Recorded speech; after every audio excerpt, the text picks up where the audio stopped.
오늘 우리에게 주시는 하나님의 말씀은 디모데후서 1장 2절에서 5절입니다. 사랑하는 아들 디모데에게 편지하노니 하나님 아버지와 그리스도 예수 우리 주께로부터 은혜와 긍휼과 평강이 내게 있을지어다. 내가 밤낮 간구하는 가운데 쉬지 않고 너를 생각하여 청결한 양심으로 조상적부터 섬겨오는 하나님께 감사하고 내 눈물을 생각하여 너 보기를 원함은 내 기쁨이 가득하게 하려 함이니 이는 내 속에 거짓이 없는 믿음이 있음을 생각함이라. 이 믿음은 먼저 내 외조모 로이스와 내 어머니 유니게 속에 있더니 내 속에도 있는 줄을 확신하노라. 이는 살아계신 하나님의 말씀입니다. 아멘. 자, 오늘 다시 세우는 사명 시리즈 마지막 시간입니다. 오늘은 가정에 대한 말씀을 여러분들과 나누려고 하고요. 제목이 조금 깁니다. 건강한 가정에는 영적 아버지와 믿음의 어머니가 있습니다. 오늘 영적 아버지와 믿음의 어머니에 대한 이야기를 나누려고 합니다. 오늘 여러분들과 함께 나누는 이야기는 전혀 새로운 것이 아닙니다. 여러분들이 신앙생활을 하시면서 수십 년 지나오는 동안 늘 들었던 이야기입니다. 제가 준비하면서도 제가 새로운 걸 이야기할 게 없어요. 그런데 오늘 이 시간은 말씀을 통해 아는 것들을 확인하는 시간, 여러분들 마음에 새기는 시간이 되었으면 좋겠습니다. 오늘 사도 바울이 영의 아들 디모데에게 편지한 내용이 본문 말씀이고요. 오늘 이 말씀을 통해서 저는 두 가지를 생각하게 되는데, 하나는 영적인 가정을 이루는 일과 또 하나는 육적인 혈통으로 내려가는 믿음의 가문을 이루는 일. 그러니까 영적인 가정의 모습과 육적인 믿음의 혈통이 중요하다는 말씀을 드리려고 합니다. 오늘 사도 바울이 이렇게 편지를 하고 있죠. 사랑하는 아들 디모데에게.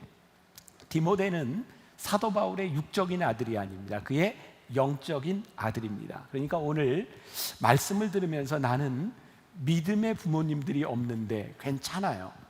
이 디모데에게 축복인 것은 이 디모데의 아버지에 대한 이야기가 나오고 있지 않은데, 사도 바울이 그의 영적인 아버지가 되어요 아들에게 이야기하고 있는 거예요.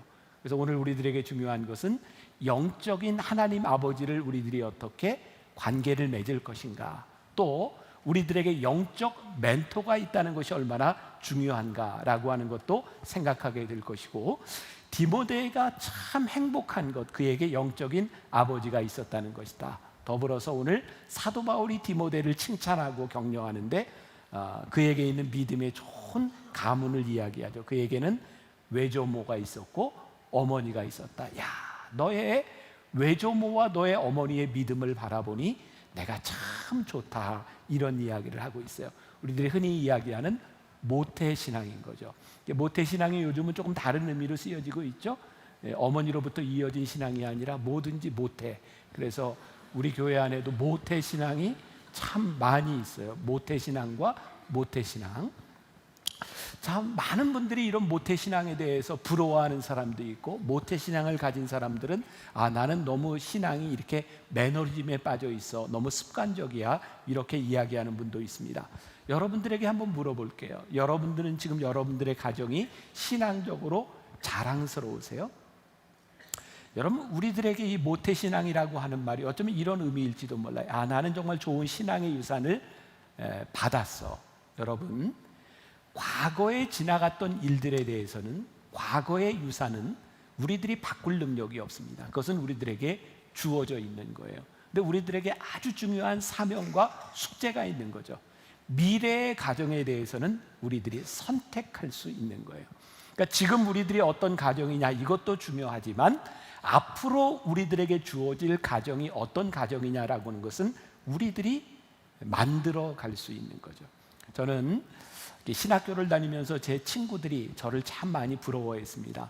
요즘 한국 사회에 금수저, 은수저, 흙수저 이런 말들이 굉장히 자조적으로 쓰이고 있는데, 사실 우리들이 조금만 생각하면 금수저, 이게 나쁜 말은 아니거든요. 저는 교계에서, 이 기독교 계통에서 금수저로 통하는 사람입니다.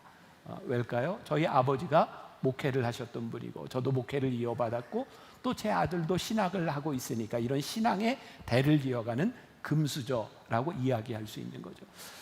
우리들이 때로는 부러움에서 또는 시기에서 아니면 우리들이 자조적으로 금수저, 은수저, 흙수저라고 하면서 왜 사회가 이렇게 주어져 있는가라고 이야기하지만 저는 솔직하게 이야기를 해서 여러분들에게 여러분들이 신앙의 금수저가 되는 것이 좋습니까? 신앙의 흙수저가 좋습니까? 라고 물어본다면 여러분들이 원하는 게 뭘까요? 그리고 내가 지금 그렇지 못하더라도 내 자녀들에게 신앙의 금수저를 물려준다고 하는 게 그렇게 나쁜 일일까요? 얼마나 좋은 일이겠습니까? 저는 신학교를 다닐 때 제 친구들이 저를 부러워하면서 야, 너는 목회자인 아버지를 둬서 얼마나 좋겠냐 그런 이야기를 많이 했어요. 네가 부럽다. 제가 여러분들에게 물어볼 텐데 그냥 솔직하게 대답하시면 됩니다. 제가 만나교회 담임 목사인데 제가 목회를 잘하나요? 못하나요? 잘한다고 생각하는 사람들은 표시를 하시고 못한다고 생각하는 사람들은 속으로만. 자, 다시 한번 여러분들 어떻게 돼요? 제가 목회 잘합니까? 네, 그래요. 자, 제가 무슨 얘기를 하고 싶은가? 제가 뭐 자랑하고 뭐 이러려고 하는 것이 아니라 제 친구들이 저를 보면서 부럽다. 너는 이렇게 목회를 하는 것을 보면 부럽다. 제가 우리 친구들에게 이런 얘기를 했습니다. 야, 나는 태어나면서부터 우리 아버지가 목회하는 모습을 보고 자랐어. 너희들이 신학교 와서 너희들이 신학 공부를 하고 목회를 시작하는데 너희들하고 나하고 어떻게 비교가 되겠니? 어떻게 생각하세요? 자, 제가 뭐 자랑하려고 하는 것이 아니라 저는 보고 자란 거예요.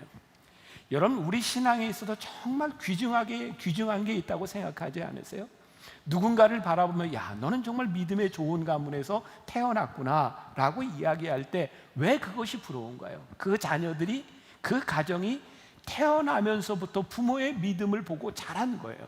그것이 우리들에게 얼마나 큰 믿음의 유산이냐 이 말이에요. 근데 다시 말하면 내가 그렇게 자라지 못했다 할지라도 내 자식들에게 우리들이 보여줄 수 있는 믿음의 유산은 우리들에게 있지 않겠냐. 그러니까 그 첫 번째가 뭐냐면 축복이 되어지는 아버지가 될 수 있지 않을까.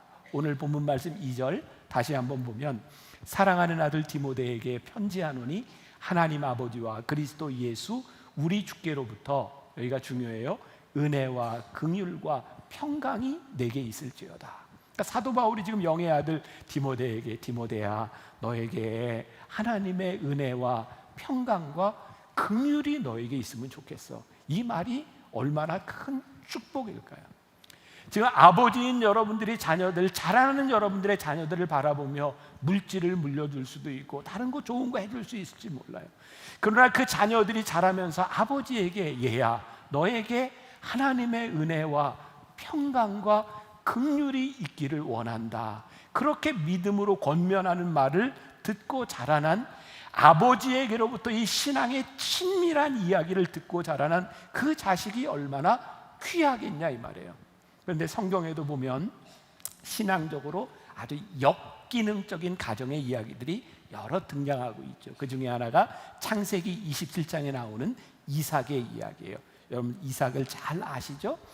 이삭은 아브라함의 아들이에요. 이삭이 아들을 낳았습니다. 큰 아들이 에서, 작은 아들이 야곱.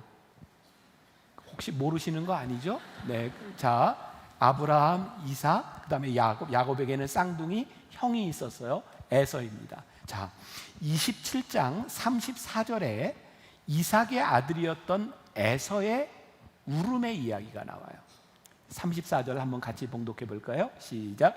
에서가 그의 아버지의 말을 듣고 소리내어 울며 아버지에게 이르되 내 아버지여 내게 축복하소서, 내게도 그리하소서. 지금 에서의 마음이 무너지는 거예요. 왜냐하면 아버지 내게 축복해 주세요. 근데 이게 어떻게 된 일이냐면 당시 이스라엘의 풍습에 의하면 아버지가 아들에게 축복을 하는데 장자에게 유일하게 축복의 권한을 줍니다. 이 축복은 물질의 축복하고는 조금 다른 차원의 문제입니다. 아버지의 전통이 내려가는 거죠. 그런데 우리가 아는 것처럼 야곱이 형 에서의 축복을 가로채서 몰래 아버지의 축복을 받고 났는데 이걸 또 할 수 없는 거예요. 그러니까 에서가 그것을 듣고 아버지 나에게도 축복해 주세요. 이 에서의 마음이 무너진 건 아버지의 축복을 받지 못했다는 거예요. 여러분, 이것은 한 번의 축복 기도의 차원의 문제지만 우리의 가정의 자녀들이 마음 아프고 찢어지는 것 중에 하나가 뭐냐면 내가 아버지의 축복을 받지 못하고 어머니의 축복을 받지 못하고 살아갈 때 그 마음의 상처들을 경험하는 거죠. 근데 오늘 이 역기능적인 가정, 창세기 27장 1절이 이렇게 시작하고 있거든요. 이삭이 나이 많아 눈이 어두워 잘 보지 못하더니. 근데 저는 말씀을 묵상하다가 이것은 이삭이 나이가 들어서 단지 눈이 안 보인다는 차원이 아니라 그가 영적으로 어두워져 있는 상황이라는 생각이 저에겐 들었어요. 자, 하나님께서요 이삭에게 자식을 주셨는데 지금 이 역기능적인 기능이 일어났던 이 일은 갑자기 일어난 게 아니었어요. 리브가의 태중에 야곱과 에서가 있을 때 이미 하나님께서 예언해 주셨어요. 너희의 자식들이 태중에 있는데 서로 싸우고 있는데 야곱 그 작은 아들을 통해서 하나님이 축복을 주시겠다고 말씀하셨거든요. 그러니까 이삭과 그의 아내였던 리브가가 이것을 이미 알고 있었어요. 그러니까 하나님의 섭리가 이미 그 가정에 주어졌음에도 불구하고 아버지와 어머니가 그 하나님의 섭리를 자식들에게 가르쳐 주지 않은 거예요. 자, 다시 이야기를 하면 여기에서 이 축복이라고 하는 것은 단순한 물질적인 축복을 의미하는 게 아닙니다. 이삭이 야곱에게 축복했지만 에서 역시 많은 물질을 소유한 부자가 되었어요. 야곱도 물질을 소유했어요. 그러니까 이것은 물질에 대한 문제가 아니라 축복의 흐름에 대한 문제였거든요. 그러니까 어머니와 아버지가 이 자식들에게 우리 집안의 믿음의 혈통과 하나님께서 이렇게 역사하신다는 것을 잘 가르쳤더라면 이렇게 역기능이 일어나지는 않았을 거예요. 그런데 이삭은 큰아들 에서를 편애했다고 되어 있어요. 왜냐하면 이삭이 보기에 사냥도 하고 남자다운 큰 아들이 마음에 드는 거예요. 그런데 리브가는 늘 옆에서 딸처럼 구는 딸 같은 아들이 마음에 드는 거예요. 그래서 아버지는 큰 아들을 사랑하고 편애했고 어머니는 작은 아들을 사랑하는데 편애했어요. 자, 편애라고 하는 게 뭘까요? 사랑을 받는 입장에서는 큰 사랑을 받지만 사랑을 받지 못하는 입장에서는 차별을 받는 거예요. 그러니까 이 가정의 문제는 뭐냐면 하나님께서 자식을 주셨는데 자식을 똑같이 사랑하지 못한 거죠. 자, 우리들이 부모된 입장에서 생각해 봅시다. 자식들 중에 내 마음이 더 가는 자식이 있어요. 내 성격하고 비슷한 자식도 있어요. 그러니까 내가 더 사랑하고 싶은 자식이 있을지 몰라요. 그런데 그것이 하나님 앞에 올바른 일이 아니라는 거죠. 이 부모의 이 역기능적인 부모의 문제는 뭐냐면 하나님의 뜻을 쫓아 행하지 아니하고 자신의 기호에 맞는 대로 자식을 양육했다는 거예요. 그러니까 여러분들, 우리들에게 주어진 이 가정이 우리들의 기호에 따라 양육되어야 되는 것이 아니라 이 가정을 바라보는 하나님의 뜻이 보여야 되고 하나님의 섭리가 보여져야 되는데 그 가정이 그렇지 못했어요. 그래서 야곱과 에서 사이에 분쟁도 생겼고 그 이삭은 마음이 많이 상했죠. 그런데 거기서 끝나지 않아요. 야곱에게는 아들이 12명이 있었습니다. 그런데 그렇게 상처받고 자란 야곱이 상처를 받았으면 그 상처가 치유되어야 할 터인데 그가 받았던 아픔을 그의 아들들에게 똑같이 하죠. 12명의 아들 중에 유독 요셉을 사랑합니다. 나머지 아들들이 아버지에게서 상처를 받았고 상처받은 아들들은 아버지가 제일로 사랑하는 그 아들을 죽였다고 거짓말을 하고 아들을 팔아버려요. 그럼 참 무섭지 않아요? 아버지에게서 잘못된 역기능이 거기서 끝나지 않고 그 자식에게도 이어지는 것이 참 무서운 일입니다. 그러면 우리들에게 절망적인 일일까요? 제가 오늘 여러분들에게 정말 권하고 싶은 일 가운데 하나가 역기능적인 우리의 가정의 모습이 있다고 하면 이것을 누가 끊을 것이냐라는 거예요. 아버지의 사랑을 받지 못해서 상처받은 그 영혼들이 하나님 아버지의 관계와 사랑 가운데서 이 역기능을 끊어버려야 한다는 거예요. 자, 여러분들, 우리가 잘 알고 있는 누가복음 15장에 돌아온 탕자의 이야기가 있습니다. 돌아온 탕자의 주인공은 누구예요? 저는 어려운 건 안 물어요. 탕자죠. 제목에 나와 있잖아요. 그래서 우리는 그동안 탕자에 대한 이야기를 많이 들었고, 우리는 전도지에 그 그림을 그려서 여러분, 우리들이 죄를 짓고 떠나갔지만 돌아오세요. 탕자는 아버지가 받아주십니다. 그래서 탕자에 대한 이야기를 많이 했어요. 영어로 이 돌아온 탕자를 prodigal son이라고 합니다. prodigal이라고 하는 말이요, 웹스터 사전에 보면 아낌없이 주는, 허비하는 그런 얘기입니다. 여기서 prodigal이라고 하는 말은 아들에게 초점이 맞춰진 것이 아니라 아들에게 아낌없이 사랑을 허비하고 있는 그 아버지의 아들이라는 거예요. 그러니까 우리들이 지금까지 생각했던 아들이 죄를 졌지만 그 아들이 돌아오면 된다, 여기에 초점이 맞춰진 것이 아니라 그 아들을 끝까지 잊어버리지 않고 기다리시는, 아낌없이 주는 아버지와의 관계의 회복에 이 말씀이 초점이 있는 거예요. 그러니까 오늘 우리들에게 역기능적인 가정으로 인하여 우리의 가정이 깨어졌다, 이것이 절망이 아니라 우리들의 인생에서 하나님 아버지, 아낌없이 우리들에게 사랑을 주시는 그 하나님을 만남으로 인하여 우리의 가정이 어떻게 회복되느냐에 대한 문제인 거죠. 야곱이 그렇게 역기능적인 가정에서 그가 많은 상처를 가지고 있지만 그래도 야곱이 하나님을 붙들 수 있었던 것이 뭐냐면 베델에서 하나님을 만난 거죠. 그는 완전하지 못했지만 하나님 아버지를 만난 경험이 있어요. 요셉은 형제들에게 팔려나간 아픔이 있었지만 애굽에서 살아가는 동안 하나님과 동행하며 인격적인 만남 가운데서 살았던 사람이에요. 그는 그의 상처를 극복하죠. 그래서 오늘 우리들에게 이 가정의 역기능적인 부분들이 우리들에게 절망적인 것이 아니라 우리들이 어떻게 소망적인 가정을 만들 것인가, 하나님과의 관계를 회복할 것인가, 영적인 관계에 있는 거예요. 그래서 오늘 여러분들에게 제가 권면하고, 우리들이 모르는 이야기 아니거든요. 우리들이 영적으로 건강한 가정을 만든다고 하는 것이 얼마나 중요한 일인가. 이제 저도 결혼 정년기에 아이들을 두고 있어요. 여러분들 중에도 많은 이제 결혼 이제 출가를 시킨 가정도 있는데, 제가 우리 교회에서 그런 경우들을 참 많이 보거든요. 다는 아니지만 결혼시킬 때 되면 아들내미가 며느리감을 데려오면 그렇게 마음에 들어하는 사람이 많지 않더라고요.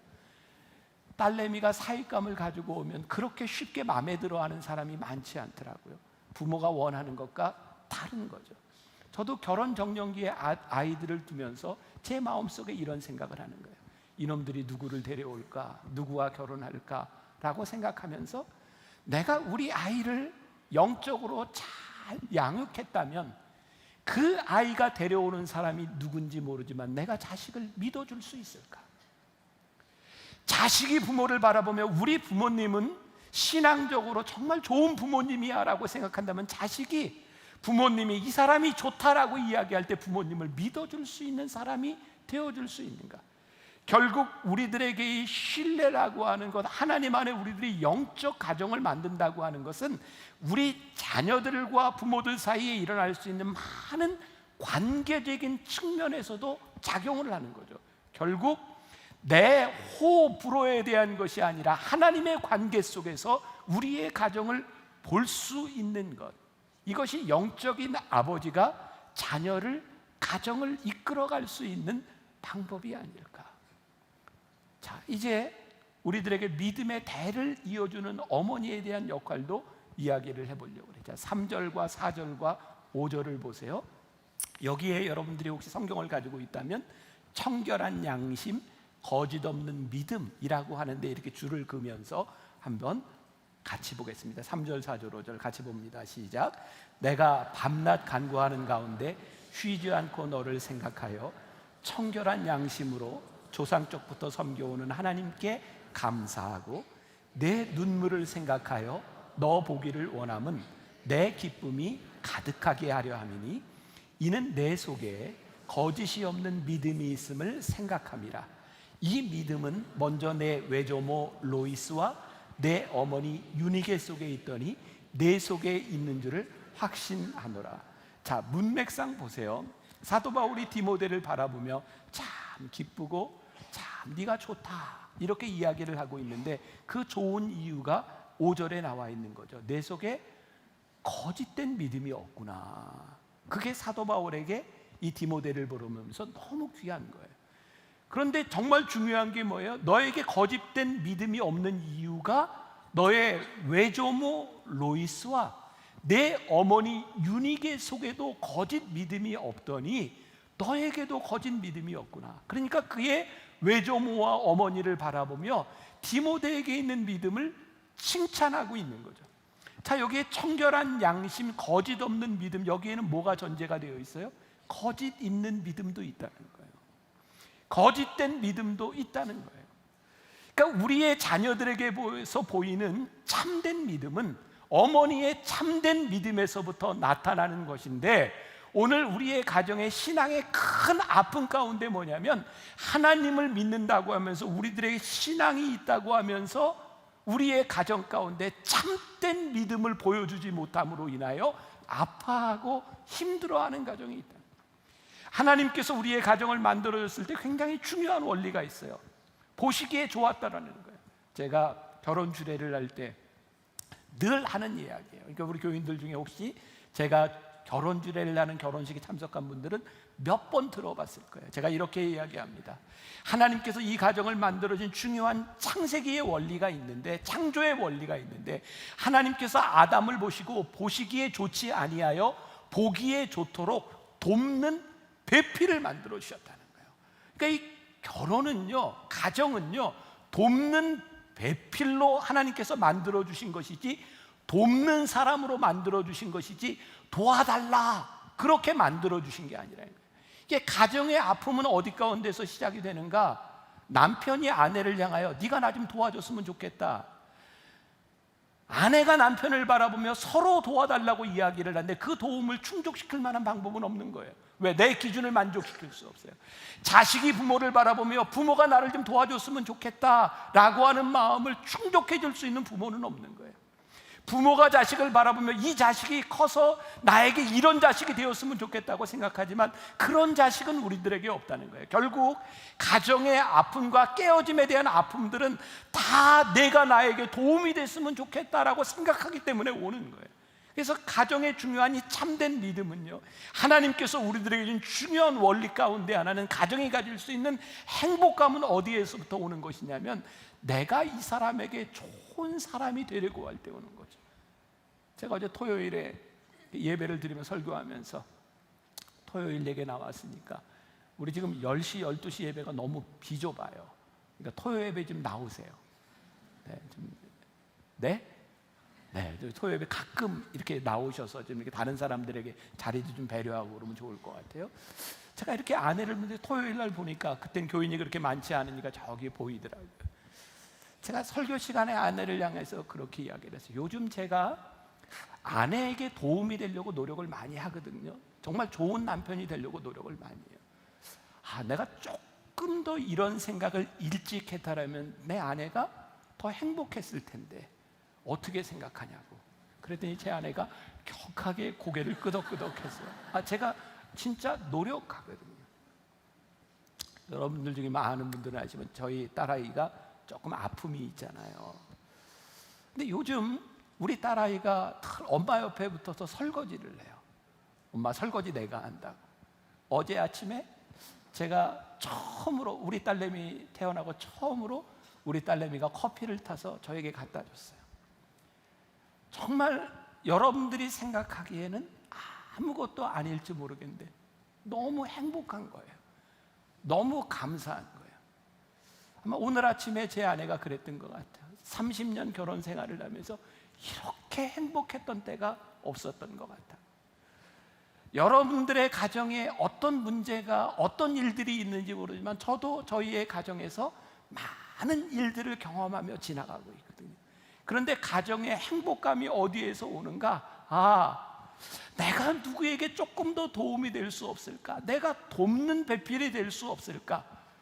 그것이 우리들에게 이 가정을 만들어주신 참된 믿음으로 우리들이 고백되기 시작할 때, 채워지지 않는 만족감 때문이 아니라 내가 누군가를 채워줄 수 있는 행복감이 우리들에게 만들어지는 거죠. 그러니까 여러분들에게 제가 분명히 구분해서 말씀드리고 싶은 게 있어요. 잘 기억하십시오. 제가 이렇게 이제 만나교회 담임이 돼서 여러분들에게 미안하고 죄송하고 우리 성도들을 다 신방하지 못하고 다 관심 갖지 못하는 거죠. 근데 저에게는 제가 담임 목사가 되기 전에 만나교회에서 이렇게 교구 목사를 하면서 오래전에 만났던 교인들은 저에겐 좀 특별해요. 죄송합니다. 여러분들 다 똑같지는 않은 것 같아요. 그때 제가 어렵게 이렇게 신방하면서 만났던 교인들, 그 당시에는 만나교회 성남교구라는 게 있었어요. 성남교구는 그때 막 이렇게 좀 어려운 분들도 많이 있었고요. 그때 교구를 만들면서 신방을 할 때 그때 한 15, 16년 전에 벌써 17, 18년 전이네요. 그때는 정말 에어컨이 있는 집이 별로 없었거든요. 여름에 신방을 하면 제 엉덩이에 땀띠가 이렇게 다 날 정도로 그렇게 쉽지 않은 일이었어요. 근데 그때 만났던 교인들, 그때 어려울 때 만났던 교인들은 저에게 정말 이렇게 특별한 감정들이 있는 것 같아요. 지난주에 어떤 성도가 저는 이제 오랫동안 보지 못했는데 저를 바라보고 이렇게 신방을 요청을 했어요. 그래서 지난주에 이제 신방을 갔다 왔는데 저도 신방을 하면서 참 굉장히 이게 당황스러웠어요. 무슨 정확한 신방의 내용을 모르고 갔거든요. 갔는데 신방에 가보니까 저도 처음이었어요. 플래카드가 붙여 있었어요. 아이고 저기 또 사진에 나왔네. 김병삼 목사님께 신방 저거 꺼주세요. 저거 네 꺼주세요. 네. 저렇게 이제 신방 플래카드가 붙어 있어서 저게 무슨 일이지? 이렇게 보니까 저 신방에서 이렇게 새로운 사업을 시작하면서 이렇게 예배를 드리는 거였죠. 여러분, 우리는 새롭게 사업을 시작하면서 왜 예배드리죠? 왜 기도하죠? 축복받고 싶은 거예요. 그럼 우리들에게 축복을 받고 싶은 마음이 잘못된 건가요? 아니에요. 당연한 것이고 하나님은 우리를 축복하기를 원하시는 거죠. 제가 신방에서 이런 이야기를 했어요. 오늘 우리가 드리는 이 예배와 이 기도가 기복이 될 수도 있고 축복이 될 수도 있습니다. 많은 사람들이 기독교를 가리켜서 기복 종교라고 비판하는 사람이 있습니다. 그러나 기독교는 기복의 종교가 아니라 축복의 종교입니다. 기복과 축복의 차이는 무엇일까요? 기복은 복을 비는 거예요. 예배를 드리는데 복 주세요라고 예배 드리는 거예요. 기도를 하는데 복 주세요라고 기도하는 거예요. 그것은 기복입니다.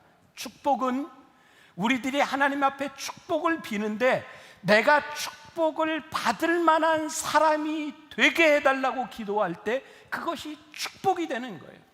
우리의 가정이 기복적인 가정이 될 수도 있고 축복의 가정이 될 수도 있는데 우리들이 모여서 기도하고 가정 예배를 드릴 때마다 하나님 우리 가정에 복 주세요, 이것은 기복인데 하나님 우리의 가정이 복 받을 만한 하나님의 사람이 되게 하여 주옵시고 복의 근원이 될 수 있는 믿음의 가정이 될 수 있도록 우리의 가정을 붙잡아 주시고 우리가 그렇게 살 수 있도록 해주세요라고 기도할 때 우리는 축복의 가정이 되는 거죠. 그러니까 우리들이 기복이 되느냐 축복이 되느냐, 그래서 잠언 22장 6절에 보면 아주 중요한 훈련의 원칙을 제시하고 있는데 마땅히 행할 길을 아이에게 가르치라. 그리하면 늙어도 그것을 떠나지 아니하리라. 그러니까 이 말씀은 무슨 이야기예요? 우리들이 가정에서 예배를 드리고 우리들이 신앙교육을 하고 가정 사역 여러 가지를 하는데 마땅히 행할 길을 가르치지 않는다는 거예요.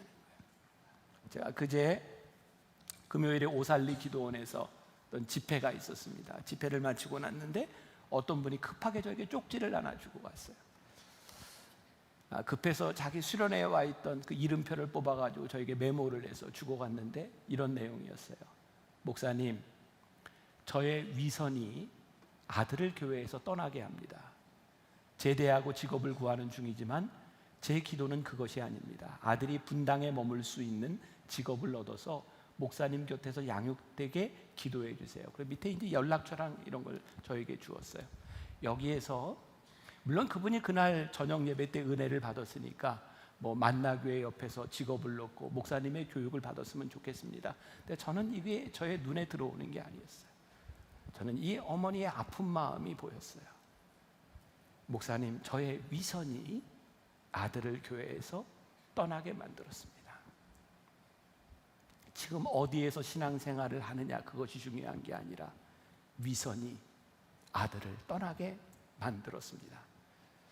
우리가 복된 가정을 꿈꾸며 믿음의 가정을 꿈꾸는데 우리는 너무나 자의적이고 너무나 자기중심적이고 너무나 거짓된 믿음을 우리 자녀들에게 보내주고, 우리의 가정에서 우리의 자녀들과 우리의 가정이 교회를 떠나는, 신앙을 떠나는 이유 가운데 하나가, 상처를 받는 이유 가운데 하나가 마땅히 행할 것을 가르쳐 주지 못하고 우리들이 상처를 받는 역기능적인 가정이 되는 것은 아닌가. 그래서 축복의 가정을 원한다면 우리들이 마땅히 행할 일이 무엇인지, 지혜가 무엇이고 의가 무엇이고 거룩이 무엇이고 평화가 무엇이고 생명이 무엇이고 주님과 동행하는 것이 무엇인지를 마땅히 행할 것을 우리들이 가르쳐 줘야 하는데, 우리가 그 마땅히 행할 것을 가르치지 못하고 있다는 거예요. 그리고 이 마땅히 행할 것이라고 하는 것은 어떤 면에서 보면 훈련에 대한 문제인 것 같아요. 여러분, 마땅히 행할 것을 가르치는 게 쉽지 않습니다. 자, 제가 오늘 막 금수저에다 막 제 자랑이 좀 나오는데 그냥 자랑하는 김에 그냥 끝까지 가볼랍니다. 네. 제가 운동신경이 꽤 좋습니다. 제가 제주도에서 한번 말을 타본 적이 있거든요. 말을 타는데 생각보다 말 위에 올라가니까 무섭더라고요. 꽤 높더라고요. 처음에는 이렇게 말을 타면서 이렇게 걷는 것부터 가르쳐 주더라고요. 따그닥 이렇게 걷는데 조금 있다가 그분이 혼자 달려보라 그러는 거예요. 그래서 말 고삐를 잡고 달리는데, 그렇죠? 따그닥 하잖아요. 속도를 좀 냈습니다. 근데 굉장히 힘든 거예요. 굉장히 몸이 불편해요. 근데 제가 워낙 운동신경이 좋으니까 이렇게 이제 말을 타다가 이게 아니구나 라는 생각이 들었어요. 이게 따그닥 말이 움직일 때 말의 호흡과 말의 행동에 내 몸을 이렇게 맞춰주지 않으면 이게 계속 어긋나니까 힘든 거예요. 그래서 그때부터 말의 호흡과 말이 움직이는 것에 내 몸을 맞추기 시작했어요. 이게 아무나 하는 게 아닙니다. 이렇게 하는데 속도도 나기 시작하고 편안해지기 시작하는 거예요. 그러니까 저는요, 천상 목사라 말 타면서도 설교하고 연관이 되는 거예요. 이게 그렇구나. 훈련이라고 하는 것이 어려운 일이 아닌데, 훈련을 통해 우리들이 호흡이 맞아가면 그것이 우리들에게 적응이 되는 거예요. 그러니까 여러분들, 우리의 가정이 믿음의 가정을 이루는데 마땅히 행할 길을 우리의 가정에 말씀하기 시작하는 것이 얼마나 어려운 일일까요? 이 세상을 살아가며 우리들이 살아갔던 세상의 원리가 있고 세상의 호흡이 있는데, 마땅히 행할 하나님의 원리들이 가정에 적용되는 것이 쉬운 일이 아닌 거죠. 그런데 이것이 훈련을 통해서 우리들에게 마저 가야 되는 거예요. 그러니까 이게 성공적인 훈련은요, 규칙을 주입시켜 주는 게 아니에요. 이것이 규칙이다, 이렇게 하십시오가 아니라 그것이 우리들의 삶에서 얼마나 자연스럽게 습관이 형성되느냐에 대한 문제인 거예요. 그러니까 다시 이야기를 해요. 우리들이 과거에 지나왔던, 지금 나에게 주어진 상황에 대한 결정권은 우리들에게 없는 거예요. 우리는 지금 과거에 살아왔던 삶으로 우리들이 지금 이 가정을 가지고 있는 거예요. 정말 중요한 것은 앞으로 미래에 주어질 가정에 대하여 우리들의 선택과 우리들의 결단이 있는 거예요. 우리들이 어떻게 만들어갈 것인가, 마땅히 행할 길을 가르치며 우리들이 어떻게 이 가정을 세워나갈 것인가. 저는 만나교회 사역을 하면서 결혼 예비학교도 만들고, 또 우리 마돌와이즈도 만들고, 또 이제 곧 시작하게 될 5년 차에서 10년 차의 젊은 부부들을 가르치고, 또 9월 말부터 제가 남자들과 함께 남성 성경부를 하게 될 터인데, 그 모든 것들을 하는 이유들이 어려워요. 쉽지 않아요. 우리의 인생에서 이 바쁜 사회 가운데서 시간을 내어 말씀을 배운다는 게 쉽지 않은 거예요. 그런데 우리들이 그 습관을 만들어가는 거예요. 이 가정의 중심이 무엇이고 마땅히 행할 것이 무엇이고 하나님의 원리가 무엇인지를 우리들이 배워나가면서 이것이 우리들에게 익숙해지기 시작하면서 이 믿음의 가정의 중심이 세워지기 시작하는 거예요. 그러니까 이것이 세워지기까지 힘든 거예요. 여러분들 한번 그냥 주변을 보세요. 참 많은 것들이 보이지 않아요? 참 놀랍지 않아요? 이렇게 많은 것들이 보이는데 여러분들은 설교 시간에 지금 저만 보고 계셨잖아요. 왜 그럴까요? 여러분들이 저를 보기에 집중했기 때문이 아닌가요? 혹시 지금까지 이렇게 설교를 듣는 동안 저 찬양대 누가 보이셨나요? 네, 보였다면 딴 생각을 한 거죠. 그러니까 설교를 들었다면 여러분들은 제가 보였을 거예요.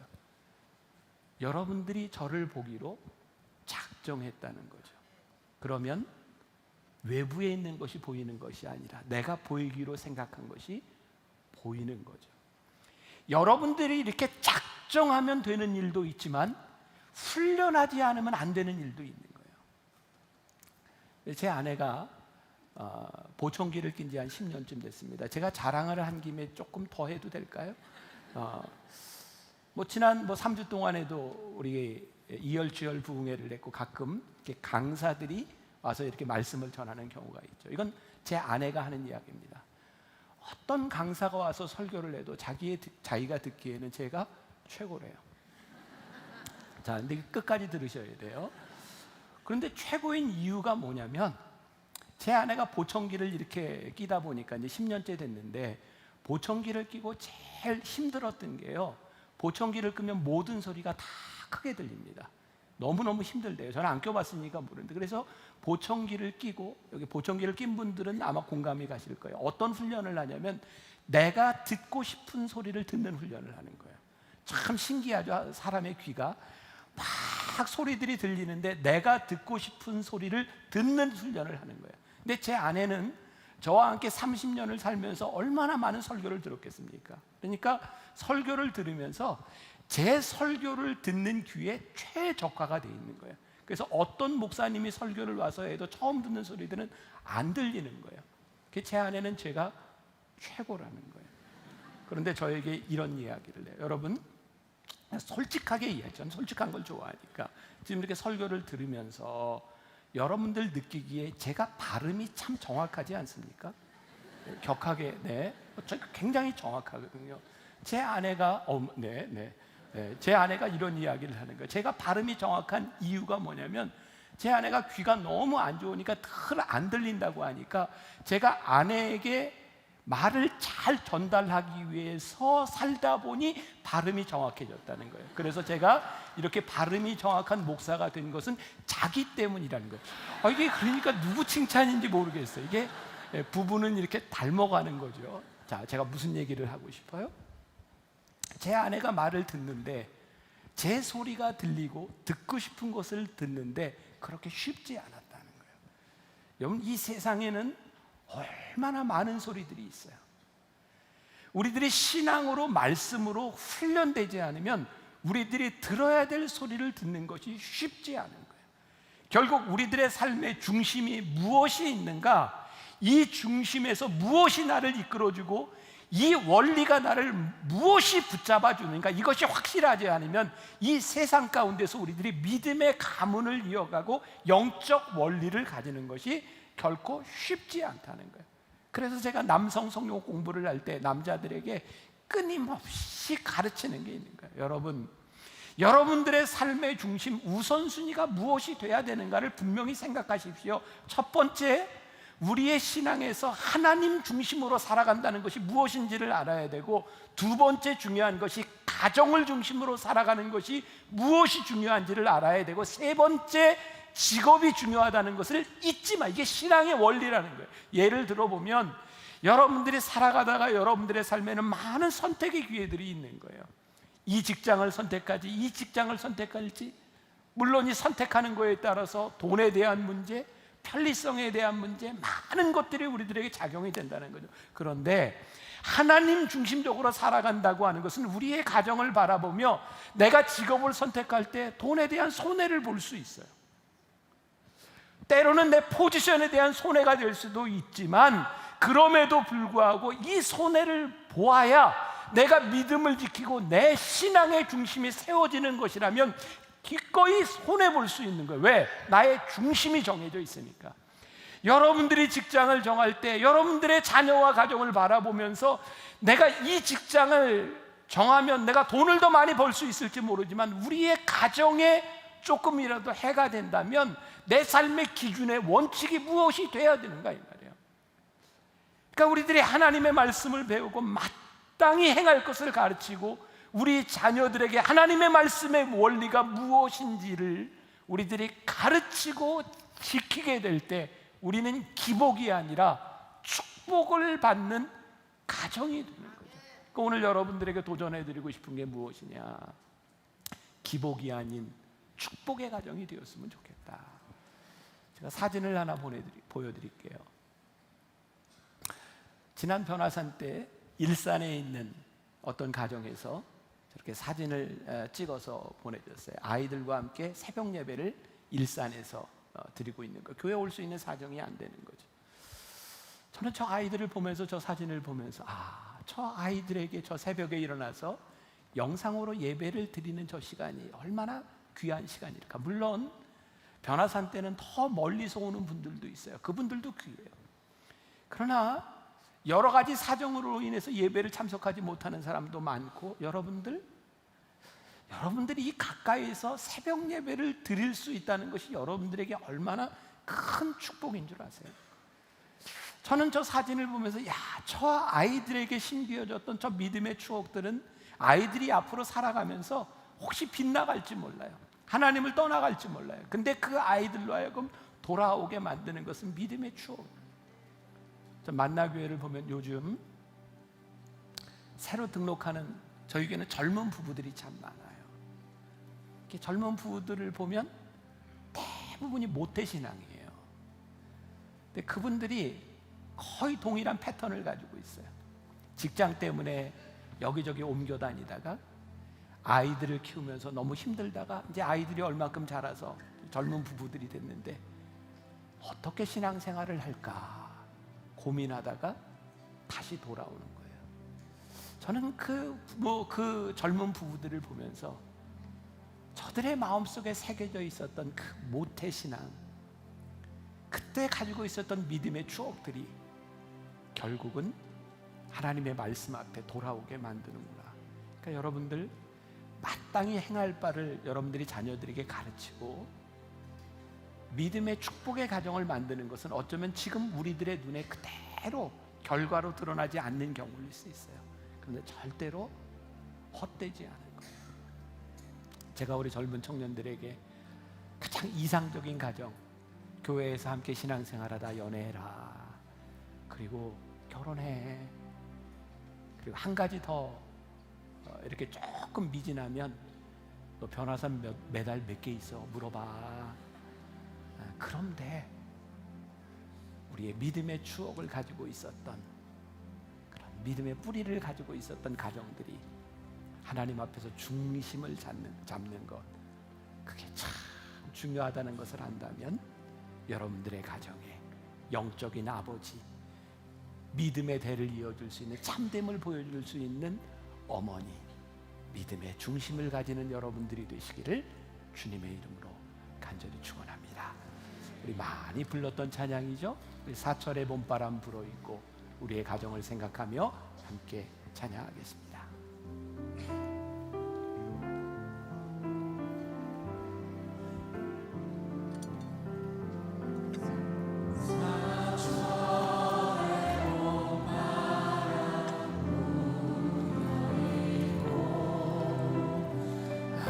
하나님 아버지 모셨으니 믿음의 반석도 든든하다. 우리 집 즐거운 동산이라.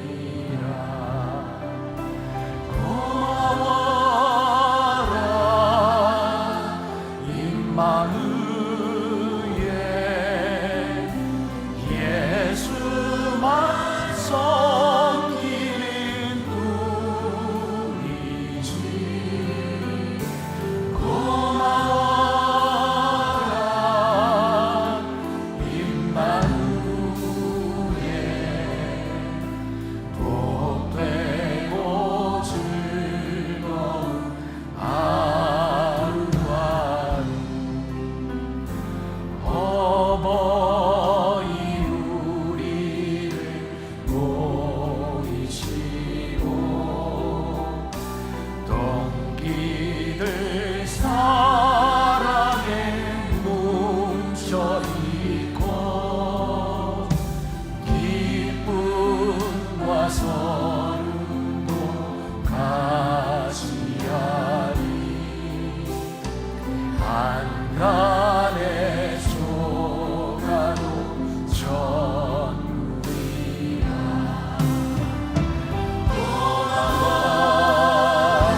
아침과 저녁에 우리 함께 일어나 찬양하겠습니다.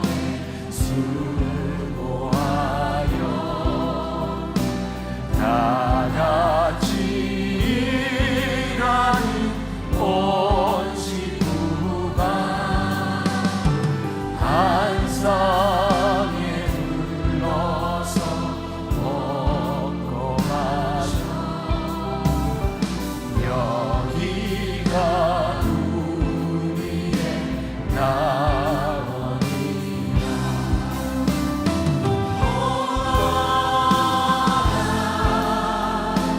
임마누엘 예수만 섬기는 우리 주 고마워라. 임마누엘 복되고 즐거운 하루.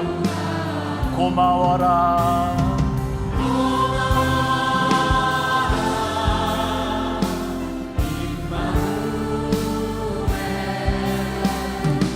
예수만 섬기는 우리 주 고마워라.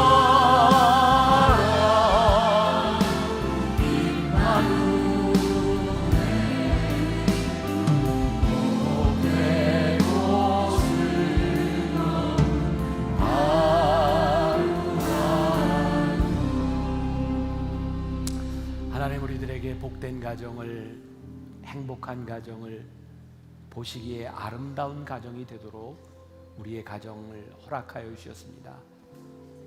때때로 우리는 이 가정에서 너무 이기적이었고 자기 중심적이었고 하나님을 믿는다고 하면서도 하나님의 말씀을 떠나 있었고 마땅히 행할 것을 가르치지 못하는, 그래서 아픔을 경험할 때도 많이 있었습니다. 하나님, 지금까지 우리들이 살아왔던 삶을 우리가 바꿀 수는 없지만 앞으로 살아갈 인생을 우리들이 만들어갈 수는 있는데, 하나님의 말씀 붙들고 믿음 붙들고 영적인 아버지와 믿음의 어머니들이 이 가정을 아름답게 세워가게 하여 주옵시고 복된 가정을 이루게 하여 주옵소서. 오늘도 하나님 앞에 드려진 귀한 예물, 귀한 헌신들이 주님의 나라를 위하여 아름답게 쓰임받게 하여 주옵시고, 하나님 우리 사랑하는 만나의 성도들 가정 하나하나가 물질로 인하여 궁핍하거나 어려움 당하지 않도록 하나님 도우시고 붙잡아 주옵소서. 지금은 우리 주 예수 그리스도의 은혜와 하나님 아버지의 무한하신 사랑과 성령의 인도하심이 복된 축복의 가문을 꿈꾸며 영적인 가장과 믿음의 어머니가 되기를 소원하며 나가는 당신의 사랑하는 모든 백성들 위해 지금부터 영원까지 함께 하시기를 간절히 축원하옵나이다. 아멘.